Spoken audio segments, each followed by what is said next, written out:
Hello everyone. स्वागत है आपका हमारे यूट्यूब चैनल सफलतागंज में। आई होप आप सब बहुत अच्छे होंगे और आपकी प्रिपरेशन भी बहुत बढ़िया चल रही होगी।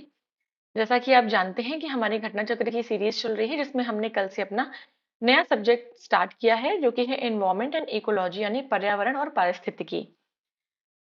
एक टॉपिक हम इसमें कर चुके हैं। एक्चुअली इसका फर्स्ट टॉपिक था एनवायरमेंट एंड सस्टेनेबल डेवलपमेंट। उसमें दो तरीके के क्वेश्चन थे, एक थोड़ा मीडियम और लो लेवल के क्वेश्चंस जो हमने कल कर लिए हैं, और आज जो क्वेश्चंस है वो हाई लेवल क्वेश्चंस है। जैसा कि आपको यहाँ दिख भी रहा होगा, लिखा है हाई लेवल क्वेश्चंस। ठीक है, हाई लेवल क्वेश्चंस हैं ये। तो इन्हें आज हम सॉल्व करेंगे और इसी के साथ हमारा जो ये फर्स्ट टॉपिक है एनवायरमेंट एंड सस्टेनेबल डेवलपमेंट वो कंप्लीट हो जाएगा। छोटी सी घटना चक्र है, केवल और केवल 11 टॉपिक्स हैं इसमें। ठीक है, जल्दी से हम इस घटना चक्र को कंप्लीट कर लेंगे, फिर हम अपनी ज्योग्राफी की घटना चक्र भी स्टार्ट कर देंगे। तो चलिए स्टार्ट करेंगे आज के अपने सेशन को। अगेन, अगर आपको हमारे वीडियोस अच्छे लगते हैं, आपके लिए हेल्पफुल प्रूफ होते हैं, तो प्लीज हमारे चैनल सफलतागंज को जरूर सब्सक्राइब करें एंड हमारे वीडियोस को ज्यादा से ज्यादा लाइक करें, शेयर करें, सो दैट ऐसे ही इंपॉर्टेंट कंटेंट हम आप तक लाते रहें और आपकी हेल्प करते रहें। तो चलिए स्टार्ट करते हैं आज के अपने सेशन को पूरी एनर्जी के साथ, जो कि है environment and sustainable development topic के हाई लेवल क्वेश्चंस। देखेंगे क्या है हाई लेवल क्वेश्चंस में। ठीक है, और इतना हाई लेवल है भाई इनका। तो पहला क्वेश्चन है हमारा कि जो national green tribunal act 2010 was enacted in consonance with which of the following provisions of the Constitution of India। कह रहा है क्वेश्चन कि जो आपका एनजीटी एक्ट था, नेशनल ग्रीन ट्रिब्यूनल एक्ट 2010 में जो इनेक्ट हुआ था, वो कॉन्स्टिट्यूशन के किस प्रोविजन के साथ कॉन्सोनेंस करता है, किसके साथ मैच होता है, किसके रिगार्डिंग इसको लागू किया गया था। तो पहला है हमारा कि right to a healthy environment constructed as a part of right to life under article 21। तो आपको पता होगा कि जो आर्टिकल 21 है, इसमें लाइफ एंड पर्सनल लिबर्टी का ये राइट है हमारा। ठीक है, और इस आर्टिकल 21 के अंदर हमारे लगभग 35 तरीके के राइट्स हैं। ठीक है, 35 तरीके के राइट्स हमें दिए गए हैं, और इसी आर्टिकल 21 के ए में हमारा राइट टू एजुकेशन यानी आरटीई भी आता है।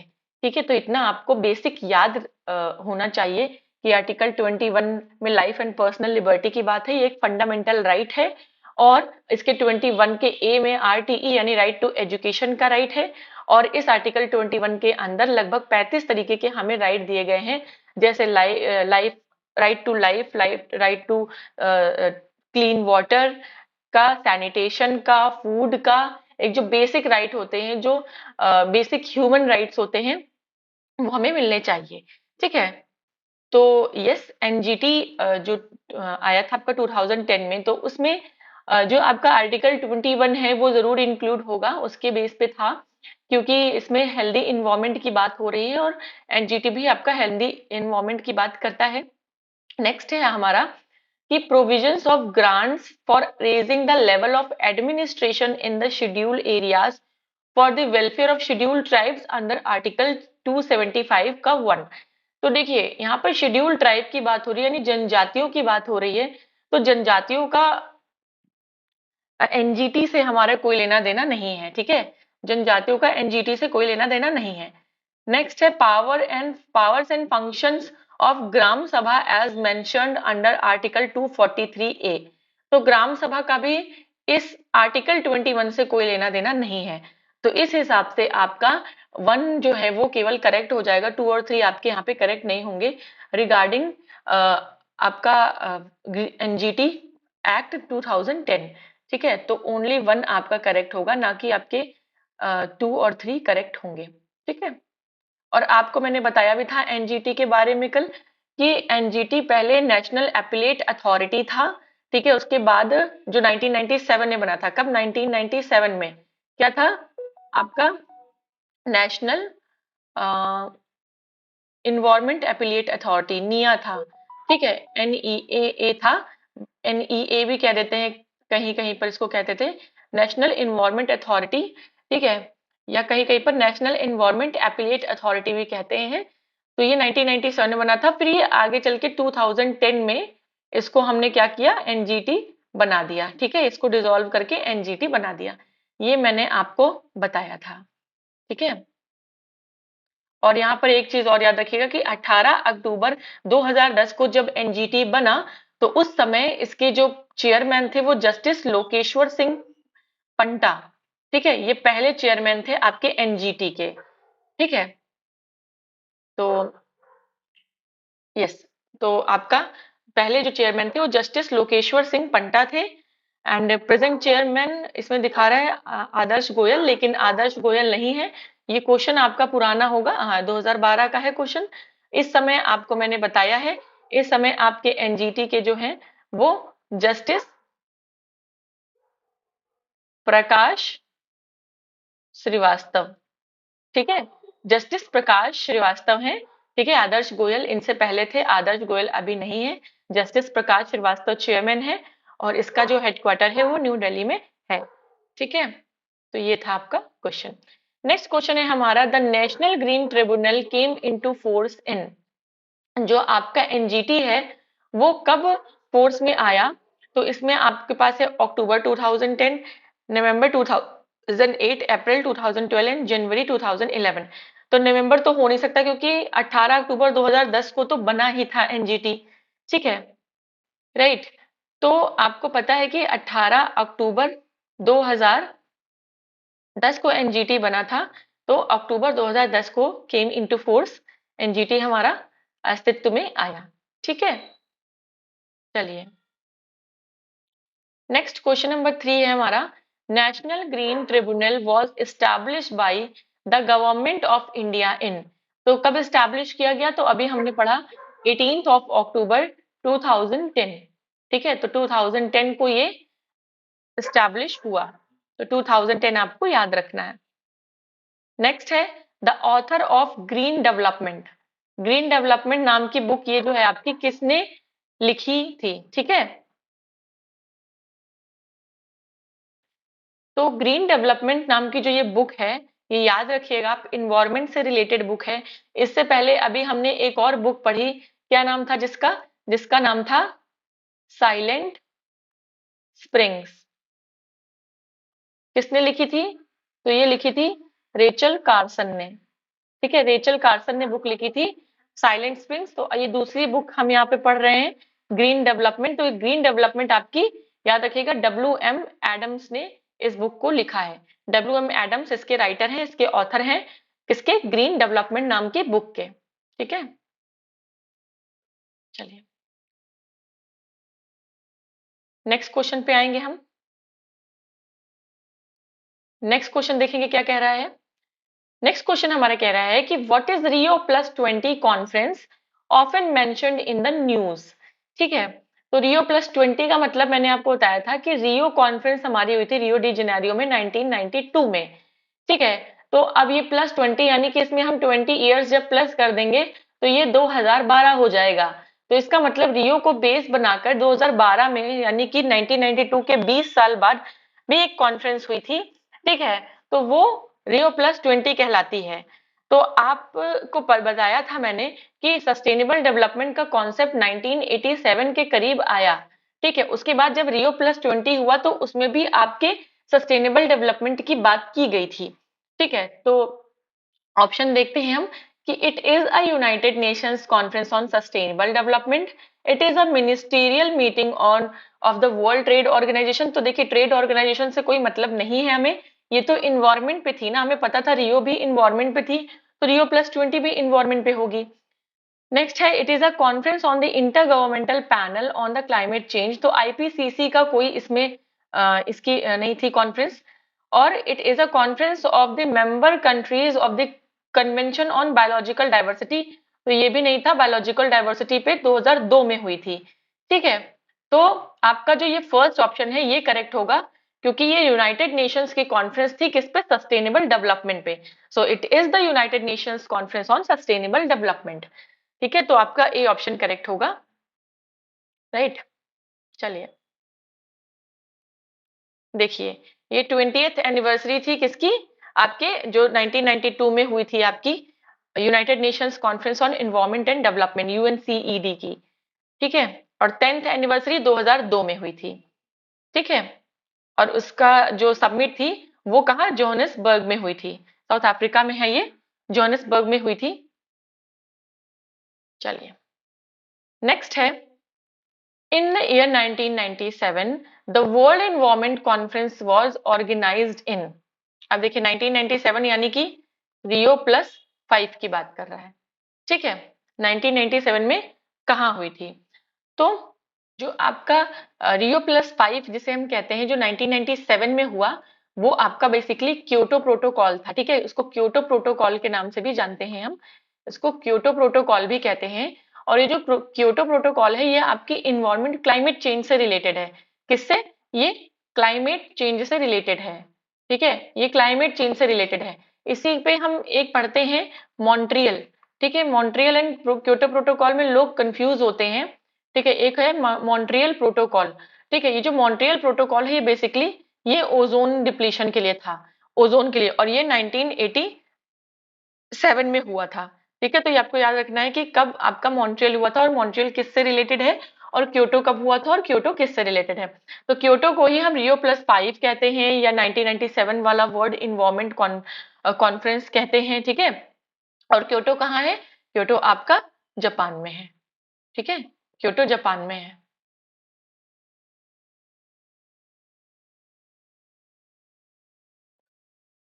चलिए नेक्स्ट क्वेश्चन पे आएंगे हम। नेक्स्ट क्वेश्चन है हमारा, the earth summit plus 5 was held in. Plus 5 कह रहा है, तो अर्थ समिट हमारी 1992 में हुई, इसमें हम कर देंगे प्लस 5, तो ये 1997 हो जाएगा। बहुत ही इजी क्वेश्चन, 1997 आपका करेक्ट ऑप्शन होगा, ठीक है। क्योटो में हुआ था, ठीक, क्योटो में हुआ था।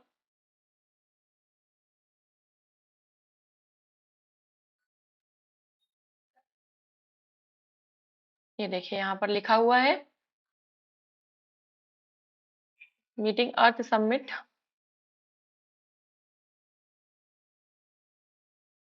रियो प्लस 10 समिट जोहानिसबर्ग में हुई 2002 में, और रियो प्लस 20 जो है वो रियो डी जेनेरियो में 2012 में हुई। और आपका ये जो यूएन जनरल असेंबली है, वो 23 से 27 जून 1997 को न्यूयॉर्क में हुई, to take stock of how well countries, international organizations and sectors of civil society have responded to the challenge of Earth Summit. This meeting is known as Earth Summit plus 5. Okay, Earth Summit plus 5 जो है वो आपकी New York में हुई थी, और plus 10 जो है वो जोनसबर्ग में हुई थी, और प्लस 20 जो है वो रियो डी जेनेरियो में हुई थी। जबकि ये जो 1997, ये जो आपका पिछला था 1997 में जो इन्वायरमेंट कॉन्फ्रेंस हुई थी, उसको हम क्योटो प्रोटोकॉल कहते हैं, ठीक है, ना कि उसको रियो प्लस 5 कहते हैं, ठीक है। रियो प्लस 5 आपकी न्यूयॉर्क में हुई थी। चलिए नेक्स्ट है, the sustainable development goals were first propose in 1972 by a global think tank called Club of Rome, right. तो ये क्वेश्चन कह रहा है कि सर सस्टेनेबल डेवलपमेंट गोल्स जो हमारे एसडीजीज हैं, वो पहली बार प्रपोज हुए थे 1972 में by global think tank call Club of Rome.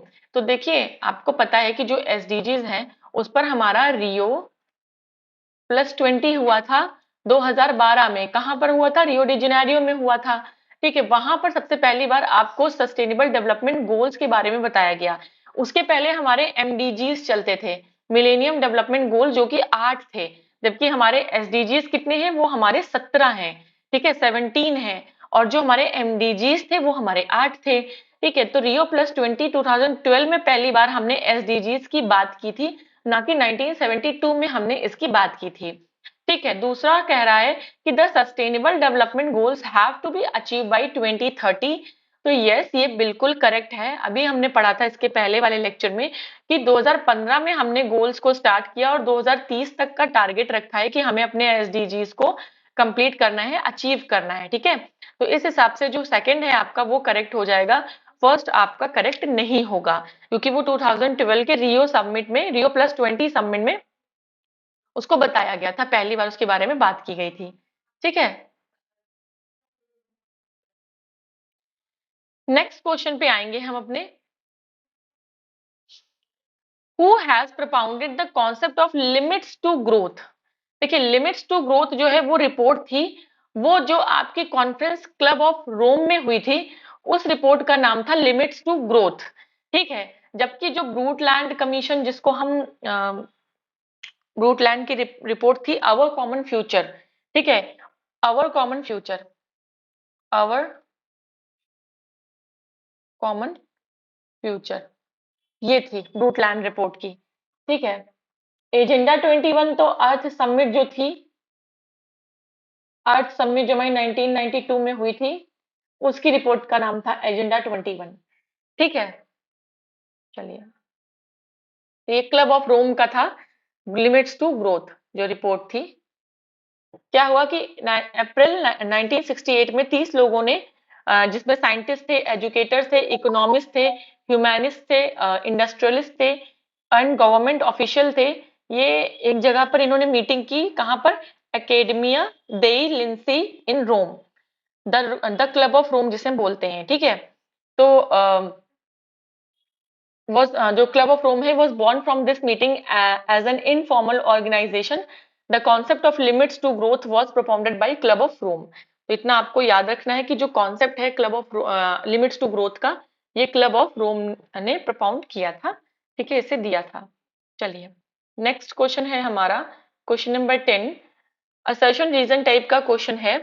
Assertion कह रहा है there is a positive relation between human development index यानी HDI and sustainable development goals, SDG ranking of Indian state. SDG ranking और human development index में एक positive relation है। तो सबसे पहले तो आप जान ले कि ह्यूमन डेवलपमेंट इंडेक्स होता क्या है। ह्यूमन डेवलपमेंट की बात करें अगर, तो ह्यूमन डेवलपमेंट के बारे में बात हमारे यहाँ अमर्त्य अमर्त्य सेन हमारे यहाँ एक इकोनॉमिस्ट है, उन्होंने बात की थी। ठीक है, लेकिन एचडीआई की हम बात करें, ह्यूमन डेवलपमेंट इंडेक्स की बात करें, तो इसकी बात सबसे पहले एक हमारे पाकिस पाकिस्तानी इकोनॉमिस्ट थे, इकोनॉमिस्ट जिनका नाम क्या था? जिनका नाम था महबूब उल हक। ठीक है, महबूब उल हक पाकिस्तानी इकोनॉमिस्ट थे, उन्होंने ह्यूमन डेवलपमेंट इंडेक्स का कॉन्सेप्ट दिया। ह्यूमन डेवलपमेंट इंडेक्स बेसिकली हम निकालते हैं किसी कंट्री के, इसके तीन एस्पेक्ट होते हैं। एक तो होता है एजुकेशन, ठीक है, एक होता है लिविंग स्टैंडर्ड, ठीक है, और एक है लाइफ एक्सपेक्टेंसी। ठीक है, ये तीन इसके क्राइटेरिया हैं। इन तीन क्राइटेरिया के बेसिस पे हम ह्यूमन डेवलपमेंट इंडेक्स निकालते हैं, एचडीआई इंडेक्स निकालते हैं किसी भी कंट्री का। ठीक है, तो इसमें कह रहा है कि जो ह्यूमन डेवलपमेंट इंडेक्स है एचडीआई, उसका क्या डायरेक्ट और पॉजिटिव रिलेशनशिप है किससे? जो एसडीजी रैंकिंग है इंडियन स्टेट्स की। तो देखिए, अगर ये सारी चीजें अच्छी होंगी, ठीक है, education, living standard, life expectancy, तो ह्यूमन डेवलपमेंट इंडेक्स इसका मतलब उस कंट्री का अच्छा होगा। और जब एचडीआई अच्छा होगा, इसका मतलब वहां के लोगों की एजुकेशन अच्छी है। तो एसडीजी में एक गोल हमारा एजुकेशन का भी है, एसडीजी में एक गोल हमारा लाइफ का भी है, एसडीजी में हमारा लिविंग स्टैंडर्ड्स भी आ जाते हैं, जैसे वाटर हो गया, सैनिटेशन हो गया, पोवर्टी, हंगर, ये सब लाइफ स्टैंडर्ड के गोल हो गए। तो यस, अगर एचडीआई पॉजिटिव होगा तो एसडीजी भी रैंकिंग भी उस स्टेट की या उस कंट्री की जो है वो पॉजिटिव ही होगी। तो इसका मतलब ये बात बिल्कुल सही है कि एसडीजी और एचडीआई इंडेक्स में एक पॉजिटिव रिलेशनशिप है। दूसरा रीजन कह रहा है कि the underlying dimension of SDG targets are closely related to education and health aspect. तो यस, बिल्कुल सही है, एसडीजी के जो डायमेंशन है वो रिलेटेड है एजुकेशन और हेल्थ से ज्यादा, और इन्वायरमेंट से भी रिलेटेड है। ठीक है, हमारी लाइफस्टाइल, हमारे लाइफ स्टैंडर्ड से भी रिलेटेड है। तो ऑटोमेटिकली ये दोनों चीजें आपस में पॉजिटिवली कोरिलेट कर जाती हैं, पॉजिटिवली लिंक कर जाती हैं। तो रीजन भी आपका बिल्कुल सही है। ठीक है, और दोनों ही सही है और रीजन भी करेक्ट एक्सप्लेन करता है। तो ये आपका ए ऑप्शन करेक्ट हो जाएगा। आई होप आपको बहुत अच्छे से समझ में आ गया होगा। यहाँ पर एचडीआई क्या है, मैंने आपको एचडीआई के बारे में एक मोटी मोटी जानकारी पूरी दी है। ठीक है, कभी कभी आ जाता है कि एचडीआई किसने इन्वेंट किया, किसने इस कॉन्सेप्ट को प्रपोंड किया। ठीक है, चलिए नेक्स्ट क्वेश्चन पे आएंगे हम अपने। अब अगर आप नोट्स नहीं पढ़ेंगे तो फिर ये सब चीजें तो बतानी पड़ेंगी, ज्यादा एक्सप्लेन करना पड़ेगा। नेक्स्ट है with reference to the Global alliance for climate smart Agriculture GACSA, which of the following statement is और आर करेक्ट। इसमें Global alliance for climate smart Agriculture के रिलेशन में कौन से स्टेटमेंट करेक्ट है, ये हमें बताना है। तो पहला स्टेटमेंट कह रहा है GACSA is an outcome of climate summit held in Paris in 2015। तो देखिए जो आपका global alliance for climate smart agriculture है, वो पहली बात तो आपका ये जो कॉन्सेप्ट है क्लाइमेट, जो आपका स्मार्ट एग्रीकल्चर का कॉन्सेप्ट था, ये 2010 में आया था। ठीक है, ये जो कॉन्सेप्ट है 2010 में आया था, ना कि ये पेरिस एग्रीमेंट 2015 का आउटकम है। दूसरा कह रहा है कि membership of GACSA does not create any binding obligations. तो यस, आपको जबरदस्ती इसका मेंबर ऑब्लिगेशन है कि ऑब्लिगेटरी है, बनना ही पड़ेगा, ऐसा कुछ नहीं है। ठीक है, बिल्कुल ये बात सही है, जिसका मन हो वो इसका मेंबर बने, कोई ऐसा मैंडेटरी नहीं है। नेक्स्ट है India was the instrumental in the creation of GACSA। तो देखिए ये इंडिया में का बनाया हुआ नहीं है, ठीक है, इंडिया का इसमें बहुत ज्यादा रोल नहीं, हाँ इंडिया मेंबर है, बट इसका इंडिया का रोल इसको बनाने में ऐसा कुछ नहीं था। ठीक है, तो आपका 2 करेक्ट हो जाएगा केवल, और 1 और 3 आपका इनकरेक्ट होगा, देखेंगे। ठीक है, statement 1 is incorrect because the concept of climate smart agriculture was originally developed by FAO in 2010 through the paper Climate Smart Agriculture Policies, Practice and Financing for Good Security, Adaptation and Mitigation। ये report का नाम था, इसके under इस concept को प्रोपाउंड किया गया। And 2014 में एक अलायंस सेटअप की गई जिसका नाम था GACSA, जिसको हमने भी पढ़ा कि global alliance for climate smart agriculture. ठीक है, तो ये इसका पूरा इसके बारे में था। और स्टेटमेंट 2 करेक्ट है क्योंकि membership in the alliance does not create any binding obligations. ठीक है, और स्टेटमेंट 3 इनकरेक्ट है क्योंकि इंडिया एक साइनेटरी था, बस उसने साइन किया था इस एग्रीमेंट पे, ना कि वो इंस्ट्रूमेंटल था, उसने कोई मेजर कोई रोल निभाया था इसके बनने में। चलिए नेक्स्ट क्वेश्चन है हमारा कि the partnership for action on green economy, जिसे हम पेज कहते हैं, partnership for action on green economy, a UN mechanism to assist countries transition towards a greener and more inclusive economies emerged at। ये जो page का concept है, ये कहां पर इमर्ज हुआ, किस कॉन्फ्रेंस या किस मीटिंग या किस कन्वेंशन से ये इमर्ज हुआ, राइट। तो ये याद रखिएगा कि जो पेज का कॉन्सेप्ट है, ये जो पेज का कॉन्सेप्ट है, ये आपका रियो प्लस 20 में जो है जनरेट हुआ, इमर्ज हुआ। तो आपका ये बी ऑप्शन करेक्ट हो जाएगा। ठीक है, रियो+20 यानी 2012 वाली बात हो रही है, यहाँ पर ये इमर्ज हुआ था। और उस रिपोर्ट का और रियो प्लस, देखिए रियो+5+10+20 ये कहाँ कहाँ पर हुए। ठीक है, ये न्यूयॉर्क में हुआ, न्यूयॉर्क में हुआ, ये जोहान्सबर्ग में हुआ। ठीक है, ये आपका रियो डी जेनेरियो में हुआ। ठीक है, 20। और सबके रिपोर्ट के क्या क्या नाम थे, जैसे ये 20 वाले का रिपोर्ट का नाम द फ्यूचर वी वांट था। ठीक है, तो सबके रिपोर्ट्स के नाम आपको याद रखने हैं, कभी भी पूछा जा सकता है। ठीक है, चलिए नेक्स्ट क्वेश्चन है हमारा with reference to agenda 21। Agenda 21 1992 के अर्थ समिट की रिपोर्ट का नाम था sometimes seen in the news, consider the following statement। It is a global action plan for sustainable development। yes, तो आपका जो 1992 में हुआ था उसमें सस्टेनेबल डेवलपमेंट की ही बात की गई थी।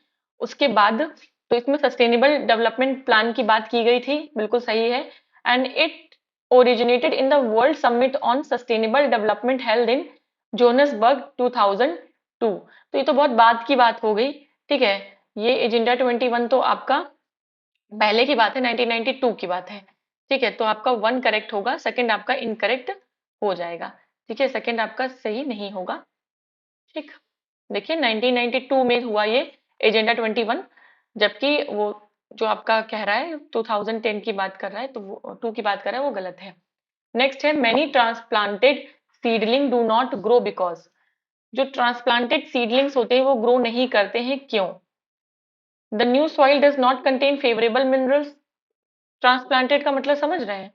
जैसे आपने कोई पेड़ है, कोई छोटा सा पेड़ है, अभी नन्हा सा पेड़ वो निकला है, ठीक है, उसमें एक दो पत्तियां आई हैं, ये एक नन्हा सा पेड़ है, उसमें एक दो पत्तियां आई हैं, ठीक है। अब आप इसको यहाँ से उखाड़ के मान लीजिए यहाँ लाकर कहीं दूसरी जगह आप इसको जो है इस तरह लगाना चाह रहे हैं, तो ये क्वेश्चन कह रहा है कि जब आप ट्रांसप्लांट करेंगे किसी सीडलिंग को नई जगह पर, ठीक है, तो वो ग्रो नहीं कर पाता है। कई बार क्यों नहीं ग्रो कर पाता, उसका रीजन क्या है?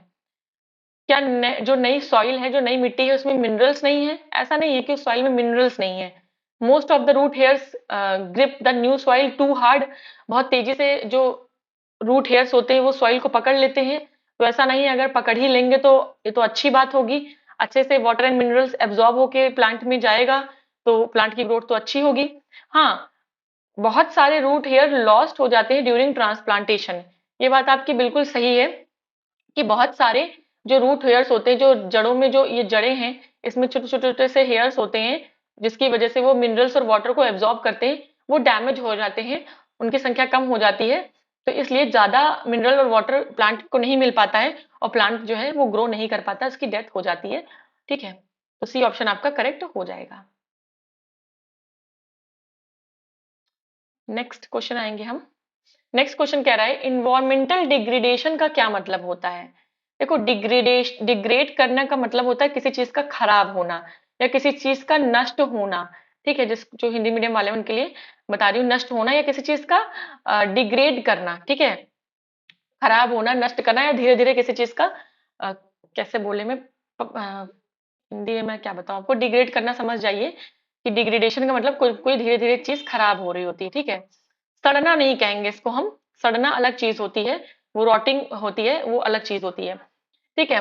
तो इन्वायरमेंटल डिग्रेडेशन मतलब overall degradation of environmental attributes, adverse change brought by the human activities, ecological imbalance because of ecological diversity. तो देखिए ये तीनों ही कारण हैं, मैं समझा देती हूँ कि पहले ऑप्शन में कह रहा है कि ओवरऑल डिग्रेडेशन, ठीक है, पूरा का पूरा खराब होना हमारे पर्यावरण का, तो बिल्कुल इससे इन्वायरमेंटल डिग्रेडेशन होता है। Adverse change brought in by human activities, ठीक है, बिल्कुल जो हमारे ह्यूमंस के जो एक्टिविटीज होती हैं उनको हम क्या कहते हैं, देखिए साइंस में हम उनको बोलते हैं एंथ्रोपोजेनिक। ह्यूमन एक्टिविटीज को कहीं कहीं पर ऐसे दे देगा एंथ्रोपोजेनिक एक्टिविटीज, तो एंथ्रोपोजेनिक एक्टिविटीज भी बोले तो आप समझ जाइएगा कि ये ह्यूमन एक्टिविटीज की ही बात हो रही है। ऐसी चीजें जो इंसानों द्वारा की गई उसे हम एंथ्रोपोजेनिक ही बोलते हैं, ठीक है। तो ये ह्यूमन एक्टिविटीज से बहुत सारी चीजें एडवर्स चेंजेस हो रहे हैं, पोल्यूशन हो रहा है, डिफॉरेस्टेशन हो रहा है, उसकी वजह से पोल्यूशन हो रहा है, ठीक है, आपका बहुत सारी चीजें हो रही है, ग्लोबल वार्मिंग हो रही है, तो ये सब किसकी वजह से है? ह्यूमन एक्टिविटीज की वजह से है। Ecological imbalance because of ecological diversity, ये भी आपका करेक्ट है, तो आपके चारों ही करेक्ट हो जाएंगे, तीनों ही करेक्ट हो जाएंगे, ठीक है, ये ऑप्शन आपका करेक्ट हो जाएगा कि इन्वायरमेंटल डिग्रेडेशन, इन तीनों ही चीजों की वजह से इन्वायरमेंटल, हमारा इन्वायरमेंट खराब हो रहा है, जो हमारा पर्यावरण है वो खराब हो रहा है, ठीक है। चलिए नेक्स्ट क्वेश्चन पे आएंगे हम अपने।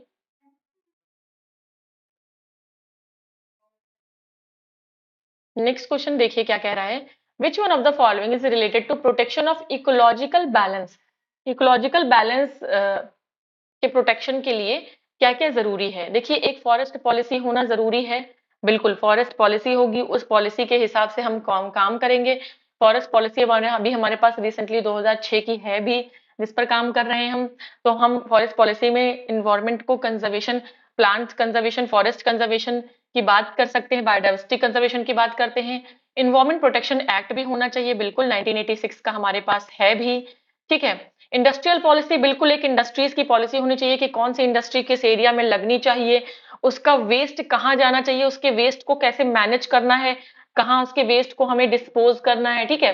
एक एजुकेशनल पॉलिसी भी होनी चाहिए, क्योंकि हम सब कुछ कर लेंगे, हम फॉरेस्ट पॉलिसी, इन्वायरमेंट पॉलिसी, हम इंडस्ट्रियल पॉलिसी बना लेंगे, लेकिन जब लोग पढ़े लिखे ही नहीं होंगे, अवेयर ही नहीं होंगे, तो क्या करेंगे हम इन पॉलिसीज का?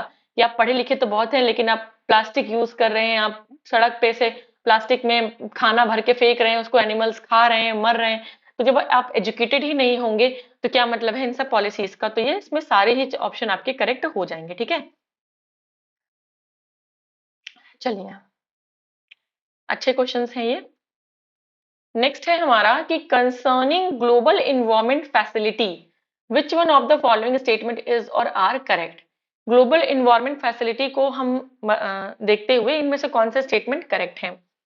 ग्लोबल इन्वायरमेंट फैसिलिटी याद रखिएगा, पहला है आपका, it serves as a financial mechanism for convention on biological diversity and United Nation framework convention on climate change. It undertakes scientific research on environmental issues at global level. It is an agency under OECD to facilitate the transfer of technology and funds to underdeveloped countries with a specific aim to protect their environment. और D है ए और B. तो देखिए इसमें जो आपका correct answer है वो ए होगा। ग्लोबल इन्वायरमेंट फैसिलिटी जो है वो सर्व करती है as a financial mechanism for convention on biological diversity and United Nations Framework convention on climate Change. ठीक है, तो ये है आपका ए ऑप्शन करेक्ट होगा, ना कि बाकी सारे। ठीक है, और जो ये ग्लोबल इन्वायरमेंट फैसिलिटी है जीईएफ जिसे हम कहते हैं, ये स्टैब्लिश हुई है ऑन द ईव, ईव मतलब शाम को, eve of 1992 Rio Earth Summit to help tackle our planet's most pressing environmental problems. ठीक है, तो ये 1992 में ही बनी थी उसके साथ। ठीक है, चलिए,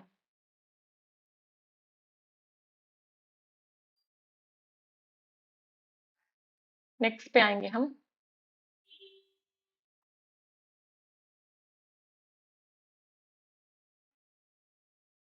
नेक्स्ट क्वेश्चन है हमारा, Plakimada, which has been in the news for immense damage to its environment, lies in। अब देखिए ये दो करंट का क्वेश्चन है। तो ये प्लाकीमाडा जो भी जगह थी वो केरला में थी, वहां पर काफी ज्यादा इन्वायरमेंट को हार्म हुआ, डैमेज हुआ।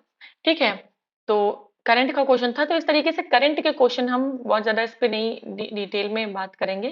ठीक है, तो कुछ ये कोका कोला कंपनी की वजह से वहां पर था। ठीक है, कंपनी लगानी थी उनको, तो उसके लिए फॉरेस्ट क्लियर करने थे। ठीक है, तो उसमें काफी नुकसान हुआ था इन्वायरमेंट का। ठीक है, चलिए, नेक्स्ट है इन्वायरमेंट प्रोटेक्शन एक्ट ईपीए को हम और किस नाम से जानते हैं, ऑल्सो नोन एज। तो इसको हम अम्ब्रेला लेजिस्लेशन के नाम से जानते हैं। ठीक है, umbrella legislation, EPA environment protection act. ठीक है, इन्वायरमेंट प्रोटेक्शन एक्ट को अम्ब्रेला लेजिस्लेशन जो हमारा 1986 में आया था। ठीक है, it in the wake of Bhopal tragedy, Bhopal tragedy आपको पता होगा 2 से 3 दिसंबर, 2 दिसंबर की रात को। ठीक है, दिसंबर को हुआ था। ठीक है, आई थिंक 1984 या 1983 या 84, एग्जैक्ट मुझे याद नहीं आ रहा है। ठीक है, इसमें हुआ था।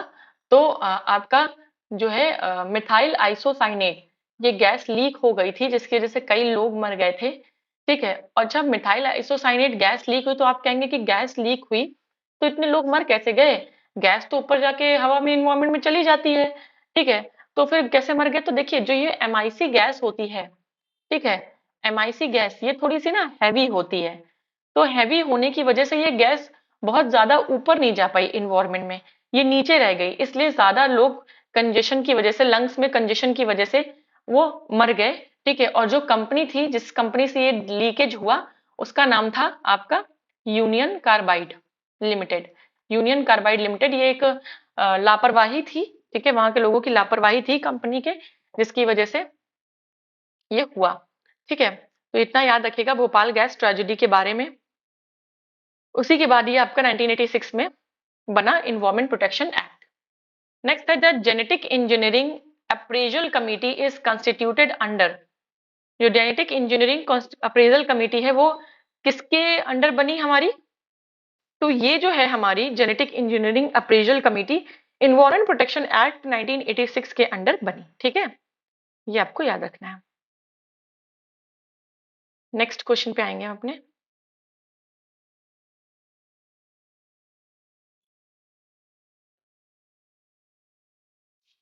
नेक्स्ट क्वेश्चन है आपका क्वेश्चन नंबर 21।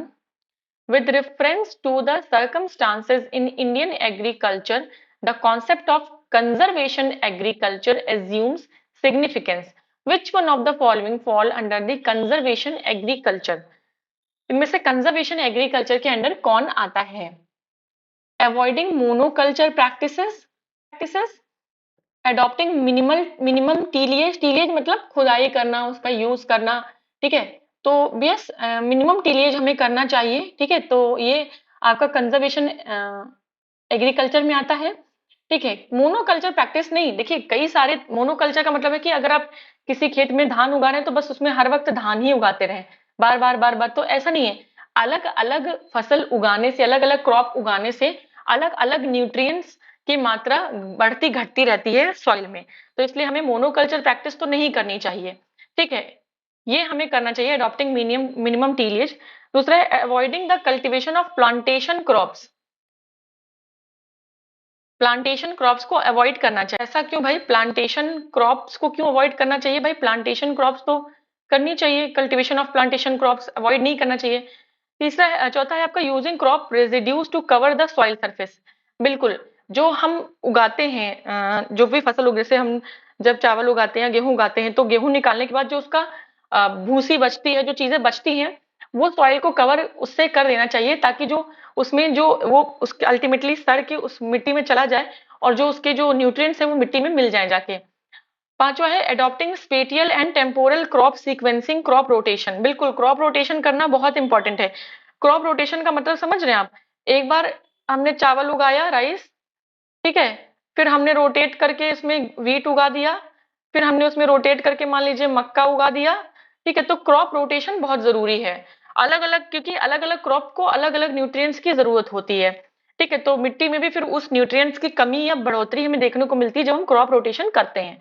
तो दो तीन, दो चार पांच आपका करेक्ट होगा, एक और तीन आपका बिल्कुल भी करेक्ट नहीं है, ठीक है। तो आपका सी ऑप्शन करेक्ट हो जाएगा, बाकी आपके गलत हैं।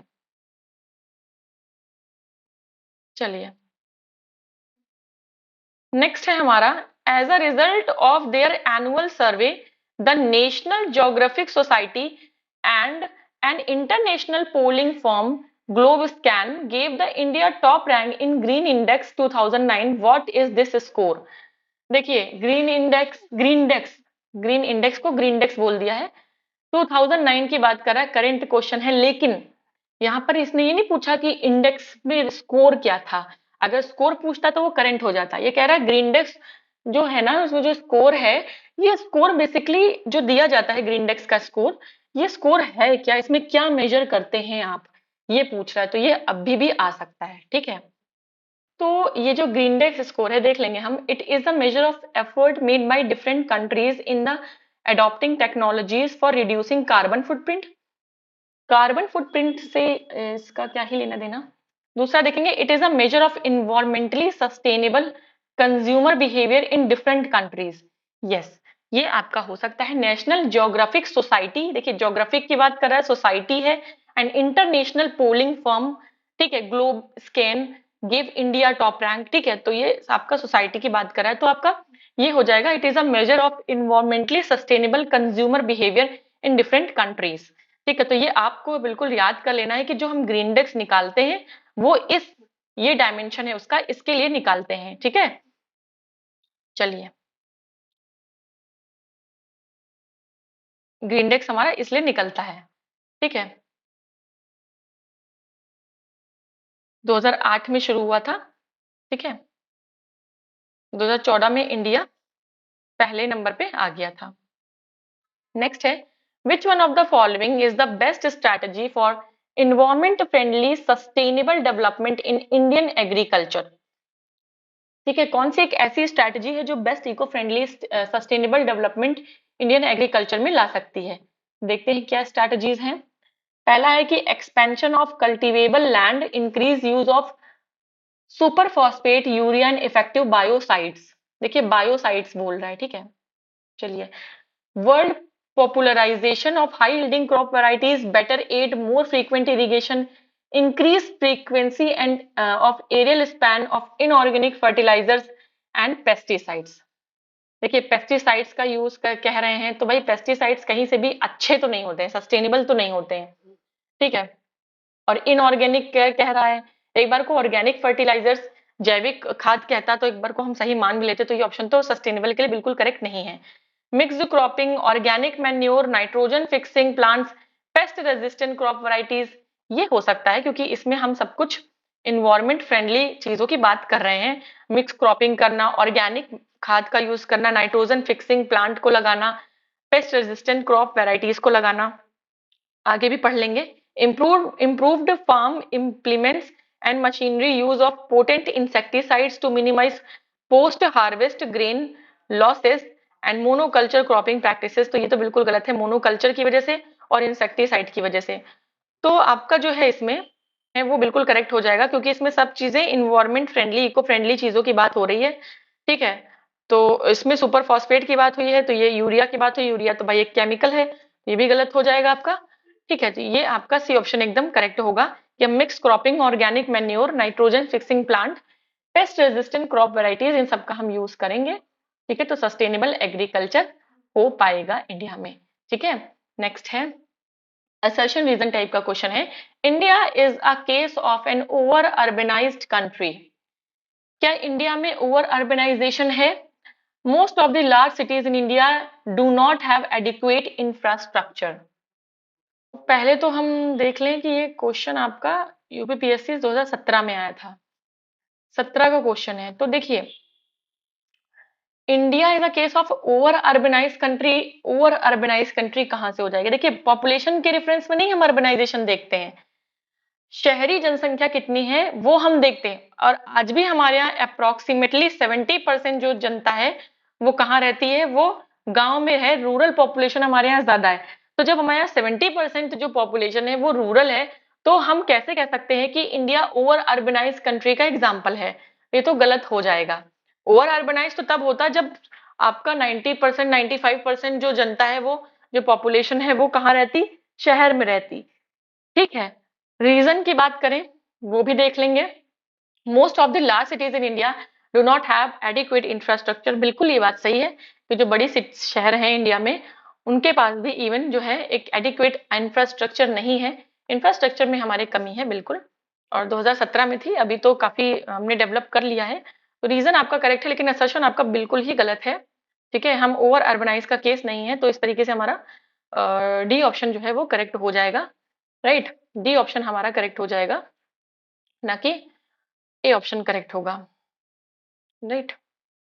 चलिए देखिए यहाँ पे रीजन भी सेम दिया हुआ है कि अप्रोक्सीमेटली 68.9 है, 70% जनता जो है वो रूरल एरियाज में रहती है और 31% जो है वो आपका अर्बन एरियाज में रहती है। तो कैसे हम ओवर अर्बनाइज स्टेट में आ जाएंगे, ठीक है।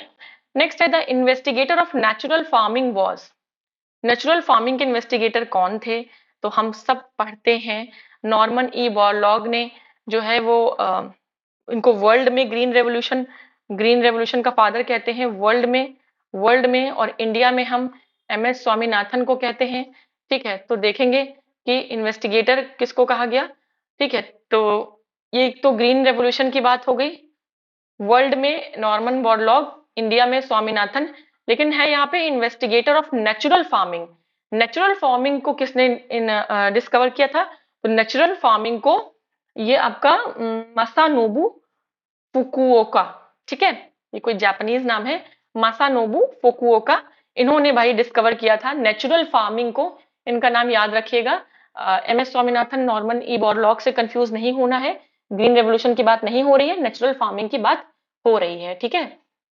देखिए मसानोबू Fukuoka was a Japanese farmer and philosopher famous for his natural farming and revegetation of desertified lands, ठीक है। रिवेजिटेशन मतलब इन्होंने रेगिस्तान में फिर से मतलब पेड़ वेड़ उगाना, रिवेजिटेशन किसी बंजर पे वापस से पेड़ उगाना रिवेजिटेशन कहलाता है। नेक्स्ट है which country introduce the green army for environment conservation, किस कंट्री ने ग्रीन आर्मी बना दी पूरी इन्वायरमेंट कंजर्वेशन के लिए? तो ये ऑस्ट्रेलिया ने बनाई है, ठीक है। तो याद रखिएगा ऑस्ट्रेलिया ने बनाई है, ठीक है।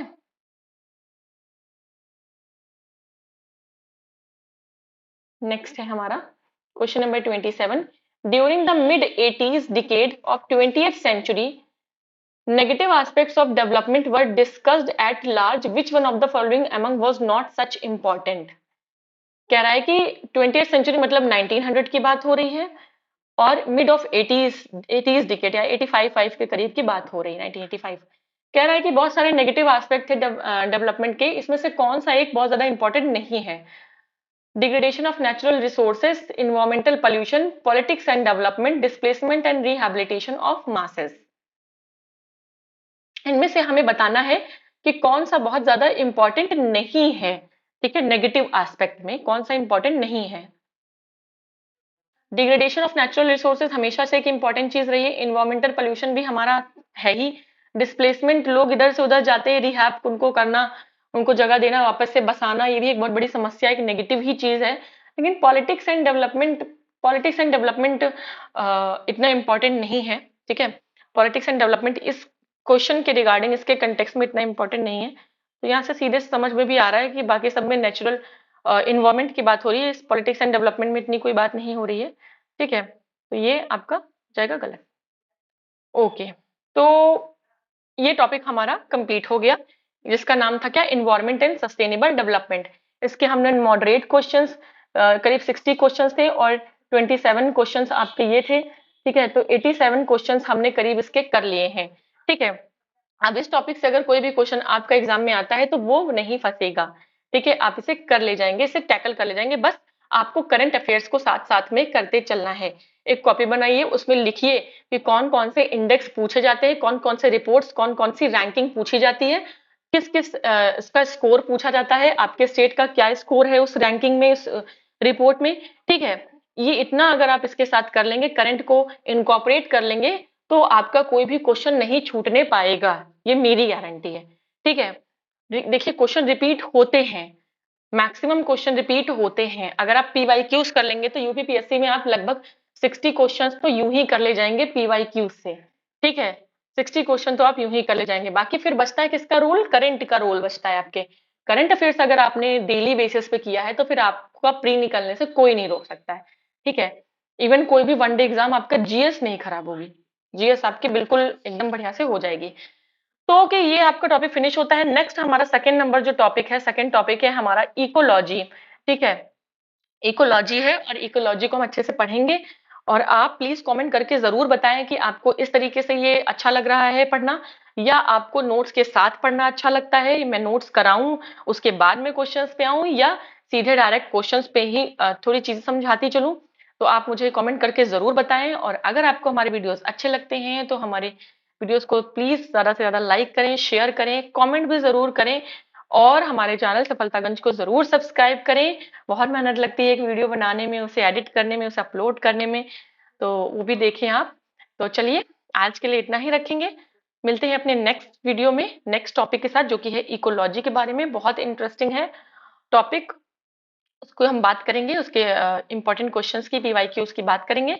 आज के लिए इतना ही, मिलते हैं अपने नेक्स्ट वीडियो में, तब तक के लिए जय हिंद।